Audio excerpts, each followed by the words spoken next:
जी जोहार, नमस्कार। मैं जगन्नाथ और आप सब देख पा रहे हैं बेंगाबाद झामुमो कार्यालय।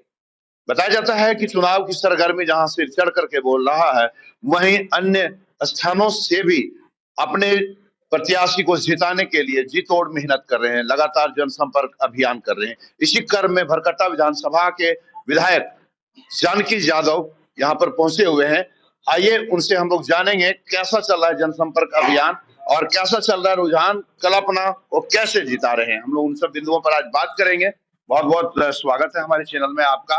और बेंगाबाद में भी खास करके आप भरकट्टा से आए हैं और गांधी विधानसभा क्षेत्र में आपका स्वागत करती है हमारा चैनल। कैसा चल रहा है जनसंपर्क अभियान आपका? धन्यवाद आपके और आपके चैनल के माध्यम से पूरे गांडे विधानसभा क्षेत्र की महान मतदाता को झारखंडी जोहार और नमस्कार करता हूं। निश्चित तौर पर झारखंड में की झांसी और गांडे की विधायक पुनः श्रीमती कल्पना सोरेन इस क्षेत्र से ऐतिहासिक मतों से जीतने जा रही है।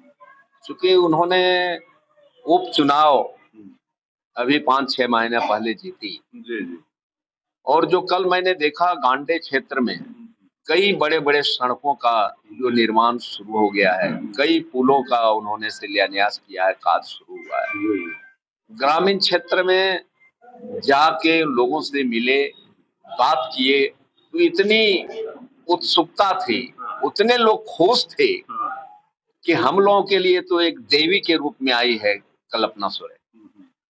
निश्चित तौर पर हम लोगों ने ये कभी बड़े बड़े योजनाओं के बारे में सोचा नहीं था कि ये सड़क हमारे बनेंगे, लेकिन ये सारे काम आज हो रहे हैं। और साथ ही साथ लोगों ने देखा है कि झारखंड बनने के बाद आज झारखंड बनकर 24 वर्ष का हो गया है, लेकिन झारखंड में अधिकांश समय तक बीजेपी की सरकार रही। झारखंड का स्थानीय नीति नहीं बन पाया, लेकिन इंडिया गठबंधन की सरकार पहली बार बनी और हेमंत सोरेन जी राज्य के मुख्यमंत्री बने। उन्होंने झारखंड विधानसभा में एक बार नहीं दो बार प्रस्ताव लाते हैं कि झारखंड के पढ़े लिखे युवक और युवतियों को लिए स्थानीय नीति बने और 1932 के खतियान के आधार पर बने।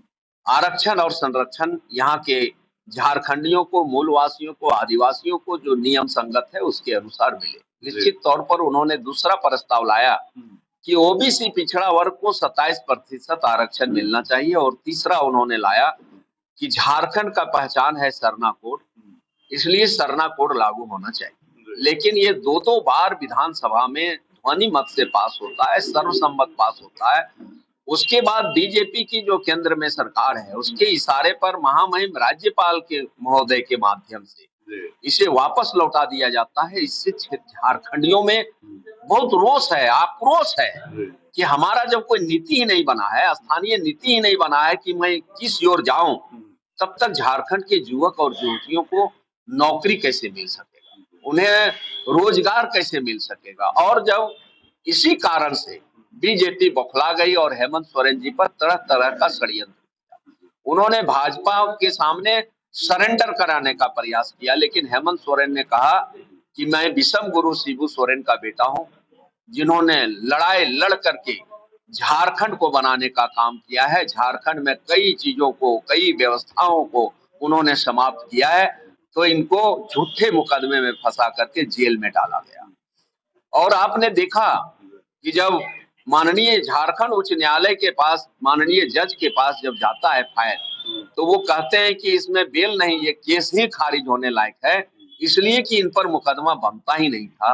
आप सोच लीजिए, राज्य के मुख्यमंत्री जिन पर मुकदमा नहीं बनता हो और उनको मुकदमा करके 5 महीने तक जेल में डाला जाता है। और जब वहां से जेल से निकलते हैं तो उन्होंने ऐसा काम किया जो आजादी के बाद कभी ऐसा काम ना हुआ, न कोई सोचा था। सबसे पहले यहाँ पर जो हमारे झारखंडी भाई हैं, जिनका बिजली बिल सूद पर दर सूद लग रहा था, उन पर मुकदमा हो रहा था, जेल में बंद किया जा रहा था, बिजली बिल बकाया वसूल के लिए कनेक्शन काटा जा रहा था।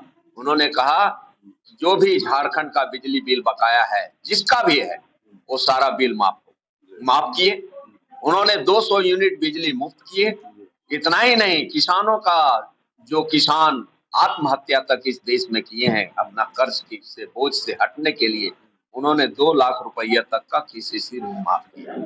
निश्चित तौर पर झारखंड में उन्होंने एक मुख्यमंत्री मैया सम्मान योजना लाने का काम किए, जो झारखंड के बहन बेटी माताओं के लिए, जिनकी उम्र 18 साल से 50 साल है, उन्हें 1000 रुपया महीने देने का इन्होंने वादा किया और 15 दिनों के अंदर रक्षाबंधन के अवसर पर हमारी बहन बेटी माताओं के खाते में 1000 रुपया देने का काम किए।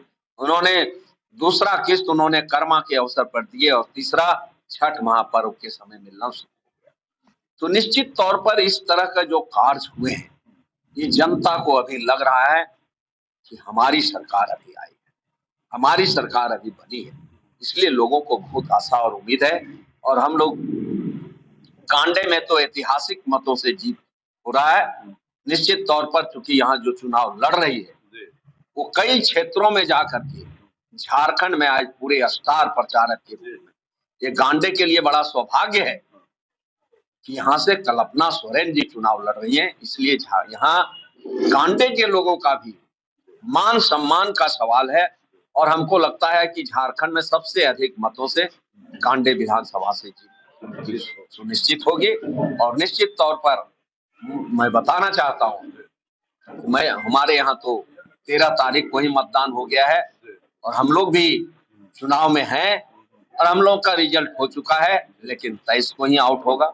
निश्चित तौर पर मैं यहाँ के लोगों से अंतिम में अपील करना चाहूंगा कि इंडिया गठबंधन की सरकार बन रही है, इसलिए आप सभी लोग एक एक मत इंडिया गठबंधन और तीर धनुष छाप को देने का काम करें और ऐतिहासिक मतों से जितावे और गांडे के इतिहास को पूरे स्वर्ण अक्षरों में लिखने का काम करें। बहुत बहुत धन्यवाद। तो देख पा रहे थे जानकी यादव का कहना है साफ शब्दों में कि झारखंड की झांसी, और जब जनसंपर्क किए तो इन्हें देवी जैसा कल्पना सोरेन लगा। साथ ही साथ इन्होंने कहा कि भारी मतों से कल्पना सोरेन गांडे विधानसभा से जीत रही है। अब आने वाला वक्त ही बताएगा कि कौन जीतेगा और कौन हारेगा। तब तक आप बने रहे बीएनबी के साथ और देखते रहे कब, कहां और कैसे दिखेगा, क्योंकि बीएनबी सच है तो बोलेगा। जय हो, जय हिंद, सत्य में जयते, वंदे मातरम। Thank you. जन जन की आवाज पर सबसे तेज रफ्तार, जी हां, हर खबर असरदार।